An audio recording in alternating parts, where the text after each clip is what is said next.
بسم اللہ الرحمن الرحیم۔ آئیے ہم سب جانتے ہیں کہ نبی صلی اللہ علیہ وسلم نے یہ بات کیوں کہی کہ اگر علی چاہے تو میری بیٹی فاطمہ کو طلاق دے کر بنو ہشام بن مغیرہ کی بیٹی سے شادی کر سکتا ہے۔ ایک صحابی نے فرمایا، میں نے نبی صلی اللہ علیہ وسلم کو منبر پر کہتے ہوئے سنا۔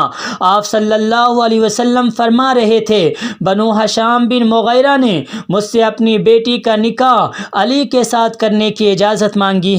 میں اس بات کی اجازت نہیں دیتا ہوں، میں اس بات کی اجازت نہیں دیتا ہوں، میں اس بات کی اجازت نہیں دیتا ہوں۔ نبی نے 3 بار یہ باتیں دہرائی، پھر فرمایا، ہاں اگر علی ایسا کرنا چاہے تو میری بیٹی کو طلاق دے کر ان کی بیٹی سے نکاح کر سکتا ہے۔ فاطمہ میرے جسم کا ٹکڑا ہے، جو چیز اسے پریشان کرتی ہے وہ چیز مجھے بھی پریشان کرتی ہے، اور جو چیز فاطمہ کو تکلیف دیتی ہے وہ چیز مجھے بھی تکلیف دیتی ہے۔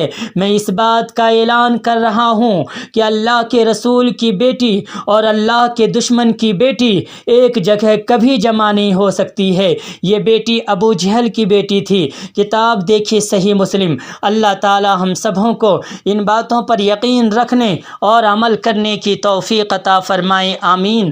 ربنا تقبل منا انک انت السمیع العلیم وتب علینا انک انت التواب الرحیم۔